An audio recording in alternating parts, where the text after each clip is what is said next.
Maintaining a persistent presence in contested waters remains a complex logistical and operational challenge. Earlier this year, Lockheed Martin introduced a new approach, the Lamprey Multi-Mission Autonomous Undersea Vehicle, MMAUV. Inspired by the fish it's named after, Lamprey is designed to attach to the hull of a host surface ship or submarine without requiring modifications to the vessel. During transit, integrated hydro generators generate power from water flow, charging onboard batteries, so the vehicle arrives at the station, ready for deployment. At the core of the system is a 24 cubic foot modular payload bay built on an open architecture design.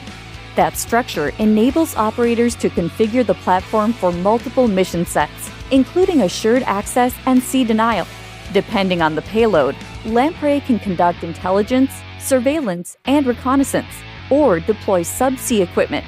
Additionally, it can serve as a virtual decoy to complicate adversary sensing, or even act as a deployable drone launcher for short-range strikes. The broader impact is flexibility. As naval forces prioritize distributed, autonomous capabilities, platforms such as Lamprey signal a shift towards scalable undersea operations at a dramatically lower cost, without placing personnel directly in harm's way.